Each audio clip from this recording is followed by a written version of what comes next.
things that the COVID virus has brought out, COVID-19 has brought out, is a sense of anxiety. We're all focused on who's getting sick and has what's happening with testing and so forth, and what happens if it gets worse and whatnot. And so I think in a way it's going to increase a sense of hypochondriacal tendencies, and also a sense of OCD with all this hand washing. Both of those are anxiety disorders, and it will increase other kinds of anxiety as well. So I'm wondering, what are some strategies that you've found that might be particularly appropriate in this time for working with anxiety? There's a couple of things that we know really can help lower anxiety in times of crisis. The first is to really set a reasonable limit on your TV watching time, your reading time, your internet time. Well, COVID-19 is here all the time. We don't need to be reading about it and learning about it all the time. So for most people, once you've reached the stage of being isolated at home, you really only need to check the news once or twice a day to see if there's any updates. And what's much healthier and what lowers anxiety is to be engaged in the here and now, and to not just get obsessed about what you've lost, but to be grateful for what you've gained and to look for the upside in being at home. I know for myself and for many people, how often do we say, "Oh, I wish I could just have a day at home." And we've got now many days at home. And to think about, how could I use this time that would actually make my life better in some ways?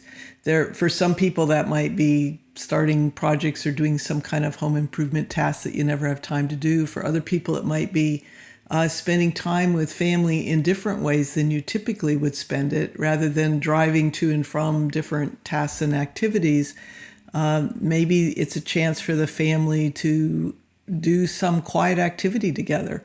It's a chance for people who wanted to maybe introduce themselves to mindfulness or learning a foreign language or something like that, to devote some time to some quiet personal time as well. So I think those are some of the things that can lower the anxiety. The other things is to remind yourself that even though we're meant to stay indoors most of the time, for many of us, there's some place we can go to be outdoors in nature, whether it's a patio or whether it's a backyard, or some people might even live with larger expanses of nature around them.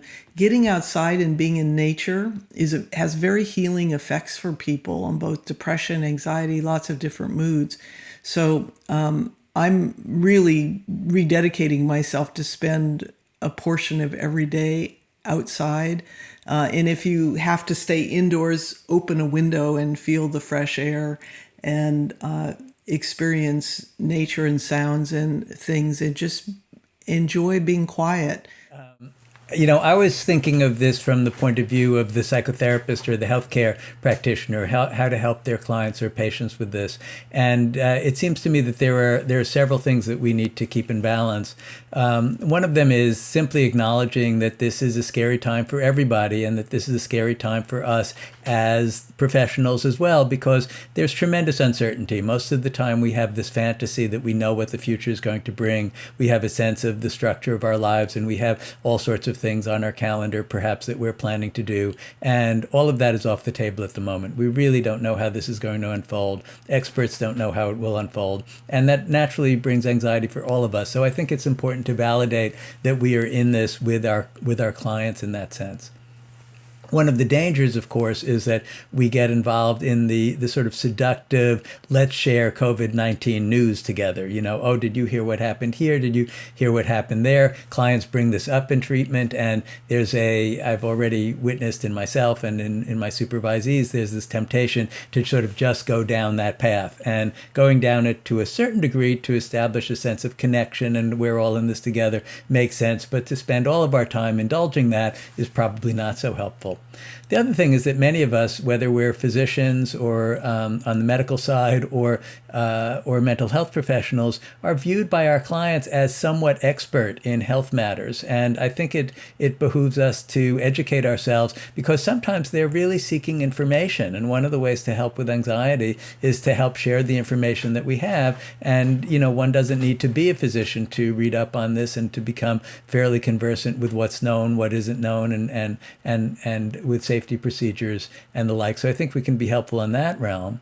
And then one other realm is simply, how is this particularly affecting each of us? Because even though there's a common humanity aspect to it, a way in which we're in this all together, we each have our own associations to illness, we have our own associations to aloneness, we have our own fears, understanding how the particulars of this unfolding crisis are dovetailing with our particular cultural and familial histories, I think is also an important therapeutic test. So I think we have many hats to wear, and there are many different elements of a therapy session, for example, that we might need to keep in balance. One of the things that I think it brings up is a natural exposure to the whole issue of tolerance for uncertainty, because we're in such an uncertain time.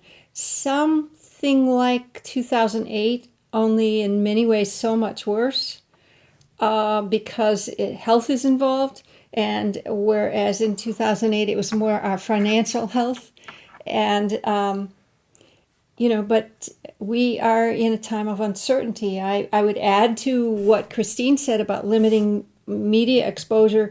The same with if you study the stock market or your 401k or your retirement account. It's bad. It's probably not something you need to spend and you need to check on every day. It's going to go up, it's going to go down, it's going to do that for a while. And but it's going to come back, and it's just not going to come back right away. And so I think the more we can take it as an experience of looking at uncertainty and seeing how we can get to know that, and seeing how we can take refuge with that,